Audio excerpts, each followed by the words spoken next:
Hola mi queridos hermanos, seguimos con nuestro estudio de Isaías. Vamos a estudiar Isaías, lección 56 al 1 al 59, 13. La última sesión de la profecía de Isaías abarca los capítulos 56 al 66. El énfasis de esto es la conducta de los liberados, habiendo sido redimidos por el poder del Altísimo. ¿Cómo deberían conducirse? La porción del 56.1 al 59.3 es interesantemente práctica. Hay muchos en la que se debe aplicar en nuestra vida diaria. La liberación principal que hallamos en este pasaje es la espiritual, y por eso estas enseñanzas pueden aplicar a los salvos de todas las edades.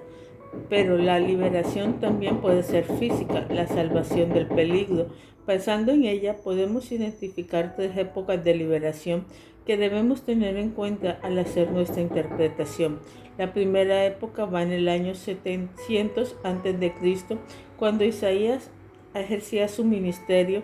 La liberación fue de la amenaza asiria. En segundo lugar, hemos de tomar en cuenta a los liberados de la cautividad de Babilonia en el año 538 a.C. Este grupo es blanco principal de las enseñanzas de Isaías. El tercer grupo de rescatados se compone de los que saldrán de la tribulación y entrarán vivos al milenio. En todas estas épocas, la conducta de los liberados se norma por ciertos valores culturales, morales y religiosos. El cumplimiento cabal de estas normas se efectuará durante el reino mesiánico, pero debemos aspirar a verlas realizadas en todo tiempo y en todo lugar. Estas porciones se dividen en tres partes bien definidas: principios directrices 56.1, 57.21. La nación de Israel se sentirá privilegiada pensando que por el hecho de ser israelita implicaba que era salva y que todos los demás estaban perdidos. Isaías enseña que no es así.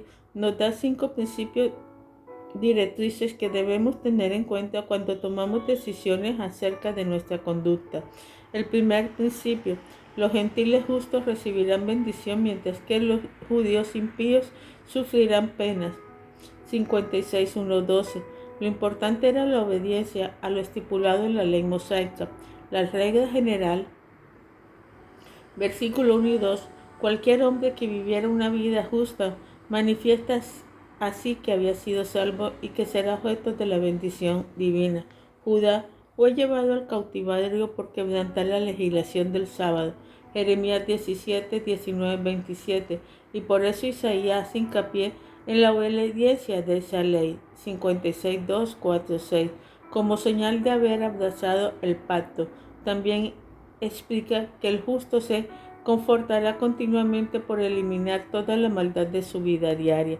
Dos ejemplos concretos según Deuteronomio 23.1.3. Ciertos grupos estaban excluidos de la asamblea israelita. Dos de estos eran extranjeros y los eunucos. El plan de Dios es que cuando sea establecido el culto ministerial, nadie será excluido, ni los vetados por la ley. Todo aquel que obedece será objeto de bendición divina. En el milenio, los excluidos por la ley serán incluidos. Los judíos desobedientes serán reunidos para ser castigados. 9:12. Es claro que el propósito de la recolección de los israelitas es disciplinarlos. Serán devorados por los animales feroces. La desobediencia de los líderes se refleja también en el pueblo. La atalaya eran totalmente descuidados y los pastores ignorantes, negligentes, egoístas y perversos. Segundo principio: la muerte del justo es una bendición porque por medio de ella entra la paz perfecta. 57.1.2. Al fin y al cabo, la muerte es la bendición más preciosa que el justo puede recibir. Tercer principio: el ocultismo y la idolatría siempre será castigada. 57.3.8. Una vez más el profeta ataca estas prácticas abominables por el Señor. La pregunta clave se encuentra en el versículo 6, donde Jehová preguntó a los rebeldes: ¿no habrá de castigar estas cosas? No hay diferencia entre los judíos y el reptiles con respecto al tema. Todo aquel que participa en la idolatría y en el ocultismo será disciplinado. Cuarto principio, la confianza en sí mismo y en los ídolos nunca traerá bendición. 57:9-13. El beneficio del Señor se manifiesta en nuestra vida cuando llegamos al punto de confesar que separados de Él nada podemos llegar a ser. Juan 15:5. Quinto principio, el único digno de nuestra confianza es el Señor.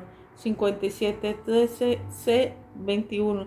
Hay una sola forma de disfrutar las bendiciones divinas, depender del soberano santo. Versículo 13. Pero para depositar la confianza en una persona hay que conocerle. Por esto, el profeta da una descripción del Señor y de su obra. Es trascendente y a la vez inmanente. Por un lado, habita en las alturas y en la eternidad, y por otro lado, el hombre de humilde corazón. Convence y disciplina a los suyos. 16:17. No permite que su pueblo ande errando sus caminos de rebeldía. Hace todo lo posible para ponerlos de nuevo en el camino correcto. Perdona y da paz. 18:19. El que se arrepiente, el Señor lo limpia y traerá bienestar a su vida. No hay paz para aquel que no confía en Jehová. 20:21. El que permanece en rebelión contra Dios no puede gozar de la tranquilidad y bienestar que solo viene cuando está bien relacionada con el Señor. La enseñanza general de los capítulos 56 y 57 es: la justicia trae paz, mientras que la rebeldía 57:4, 17 y 58:1 trae castigo. La justicia siempre traerá paz. 58:1-14. Ten cuidado con la hipocresía. Ha sido la abominación al Señor. El practicar el culto por obligación o por ser visto de los hombres siempre ha provocado su desagrado. Isaías se valió de dos ejemplos concretos para reprochar la duplicidad del pueblo en adoración. Hipócritas al practicar el ayuno. 58:1-12. Esta porción contiene la enseñanza más completa de la Biblia acerca del tema del ayuno, probablemente porque es una práctica que se expresa en el abuso. Por la ley, los judíos solo tenían que guardar un ayuno en relación con el día de expiación. Cualquier otro ayuno era voluntario y es a este al que se refiere el profeta. Primero describe el ayuno hipócrita y después el verdadero. El ayuno hipócrita 1:5. Primero, es el que practica cuando uno vive en rebeldía y pecado. Segundo, es el que se practica para aparentar ser religioso. Tercero, es el que reclama a Dios al no conseguir el fin buscado. El ayuno con frecuencia se ocupa para tratar de chantajear al Señor. 4.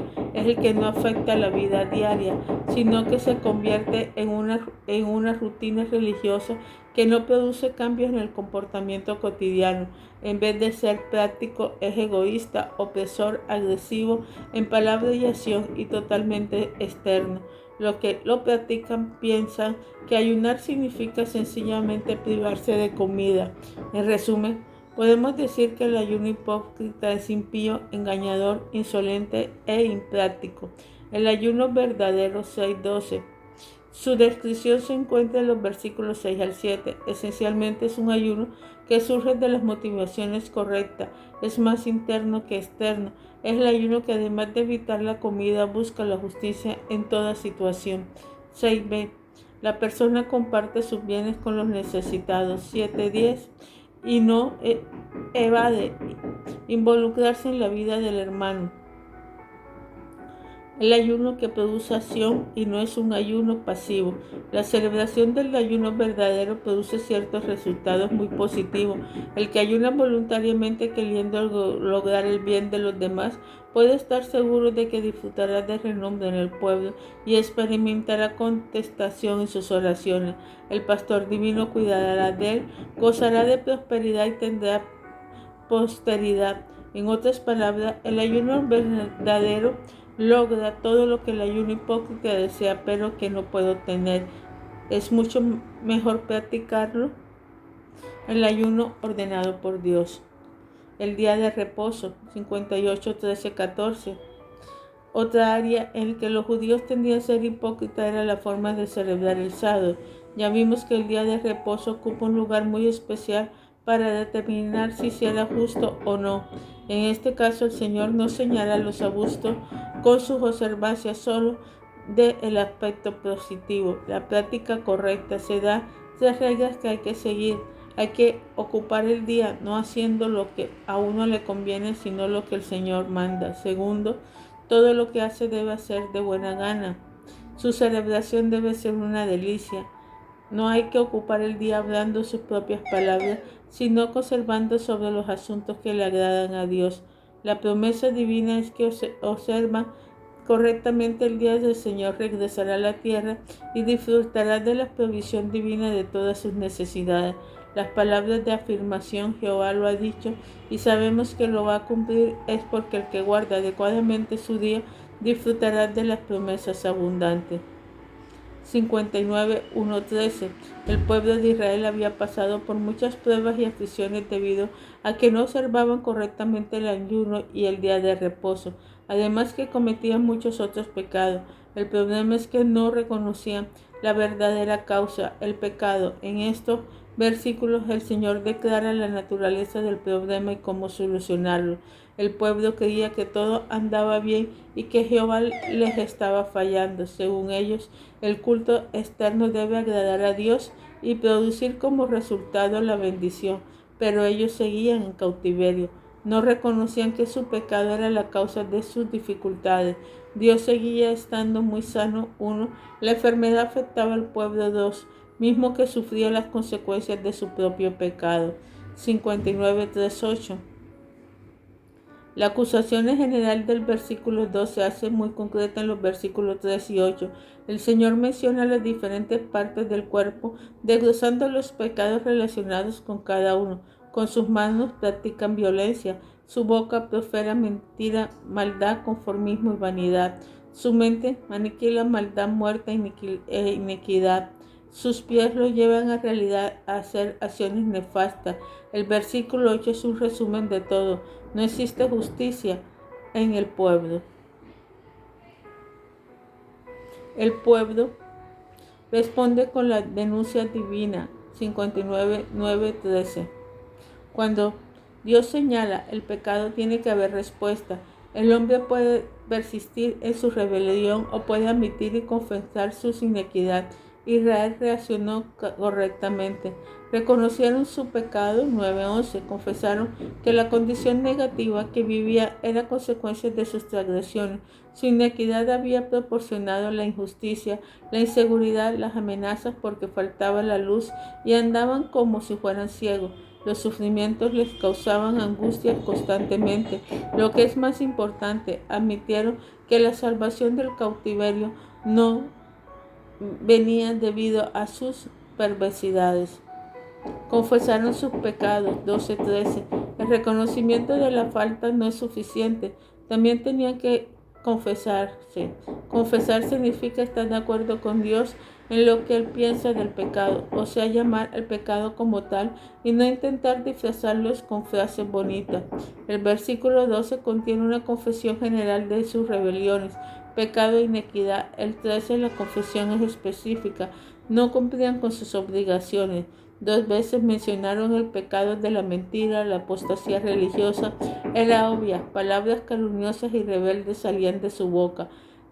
En el 55:6-7, en este punto no se encuentra en la porción que comentamos, pero sabemos que Isaías ya había enseñado sobre el tema. El que confiesa sus pecados siempre recibe el perdón, no hay excepción.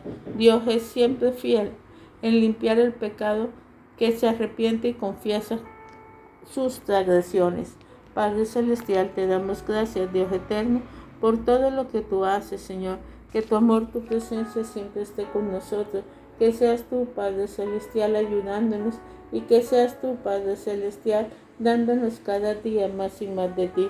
Te lo pedimos en nombre de nuestro Señor Jesucristo. Tú eres santo, tú eres único, tú eres nuestra luz, nuestro consuelo y nuestro pronto auxilio. Que tu amor y tu presencia nos ilumine, que tu amor y tu presencia nos dé sabiduría. Te lo pedimos en nombre de Jesús de Nazaret. Amén y amén. Dios te bendiga, mi hermano.